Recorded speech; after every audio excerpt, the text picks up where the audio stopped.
2026 ലോകകപ്പിന്റെ കിരീടധാരണ പ്രവചനങ്ങളെല്ലാം നെതർലൻഡിലേക്ക് തിരിയുമ്പോൾ തുടക്കം തന്നെ ജപ്പാന്റെ 2-ന്റെ കുരുക്ക്. 89 മിനിറ്റ് വരെ നീണ്ട വിജയമോഹങ്ങൾ. പക്ഷേ കമാഡയുടെ ഹെഡർ പ്രഹരം ഡച്ച് പടയുടെ വിജയപ്രതീക്ഷകളെ കാറ്റിൽ പറത്തി. ഖത്തറിൽ അവസാനമായി അർജന്റീൻ പടക്കെതിരെ 2 ഗോളുകൾക്ക് പിറകിൽ പോയ ശേഷം വെല്ലുവിളി ഉയർത്തിയ തിരിച്ചുവരവ് നടത്തി ഒടുക്കം പരാജയപ്പെട്ടിടത്ത് 4 വർഷങ്ങൾക്കിപ്പുറം ജപ്പാനെതിരെയും അതേ സ്കോറിന്റെ തുടക്കം. എന്നാൽ ഇവിടെ തിരിച്ചുവരവ് നടത്തിയത് ജപ്പാനാണെന്ന് മാത്രം. ഫിഫ ലോകകപ്പിലെ ഗ്രൂപ്പ് എഫ് പോരാട്ടത്തിൽ ഫുട്ബോൾ ലോകത്തെ ആവേശത്തിലാഴ്ത്തിയ ഒരു ക്ലാസിക് മത്സരത്തിനാണ് ഡാലസ് സാക്ഷ്യം വഹിച്ചത്.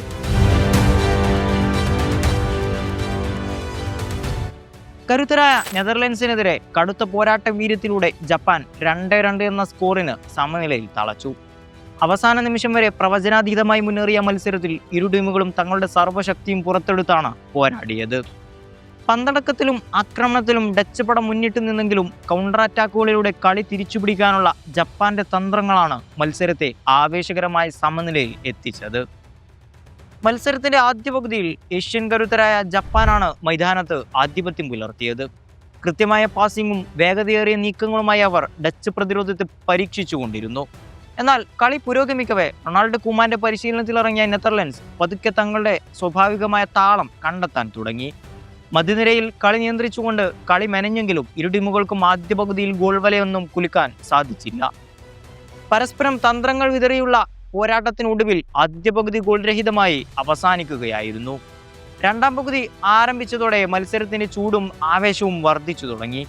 കളിയുടെ 51-ാം മിനിറ്റിൽ നെതർലൻഡ്സ് കാത്തിരുന്ന ആ നിമിഷം എത്തിച്ചേർന്നു. ലിവർപൂൾ താരം കൂടിയായ ഡച്ച് ക്യാപ്റ്റൻ വിർജിൽ വാൻ ഡൈക്കിന്റെ തകർപ്പൻ ഗോളിലൂടെ ടീമിന് ആദ്യ ലീഡ് സമ്മാനിച്ചു. റയാൻ ഗ്രാവൻബെർഷിന്റെ അളന്നുമുറിച്ച മനോഹരമായ ഒരു ക്രോസിനെ ബോക്സിനുള്ളിൽ ഉയർന്നു ചാടിക്കൊണ്ട് വാൻ ഡൈക്ക് ഒരു പവർഫുൾ ഹെഡറിലൂടെ വലക്കുള്ളിലാക്കുകയായിരുന്നു. ഈ ഗോൾ ഡാലസിലെ ഡച്ച് ആരാധകരെ ആവേശത്തിന്റെ കൊടുമുടിയിലെത്തിച്ചു.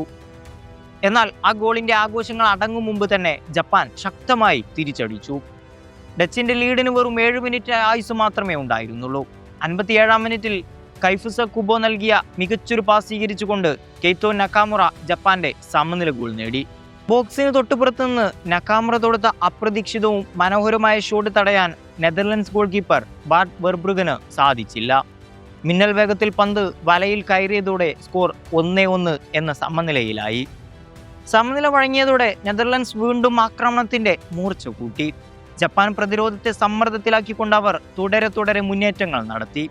ഇതിന്റെ ഫലമായി 64-ാം മിനിറ്റിൽ ഡച്ച് പട മത്സരത്തിൽ വീണ്ടും ലീഡെടുത്തു. ക്രിസൻസിയോ സമ്മർവിലാണ് ഇത്തവണ നെതർലൻഡ്സിനു വേണ്ടി വല കുലുക്കിയത്.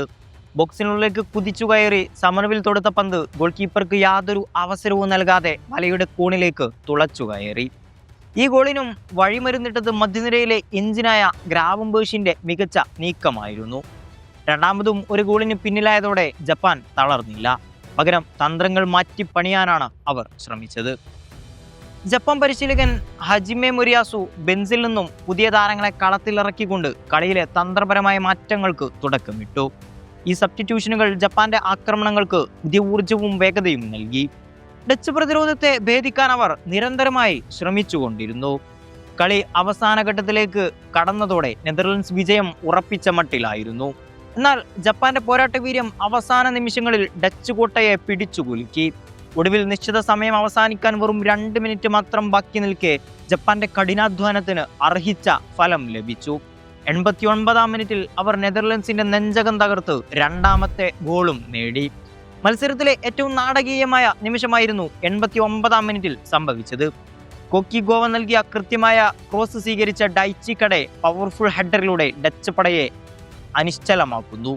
സ്റ്റേഡിയത്തെ നിശബ്ദമാക്കിക്കൊണ്ട് ജപ്പാൻ അവിശ്വസനീയമായ രീതിയിൽ മത്സരത്തിൽ സമനില പിടിക്കുകയായിരുന്നു. ജപ്പാന്റെ ഡഗൌട്ടും ആരാധകരും ഒരുപോലെ ചാടി എഴുന്നേറ്റ് ആഘോഷിച്ചു.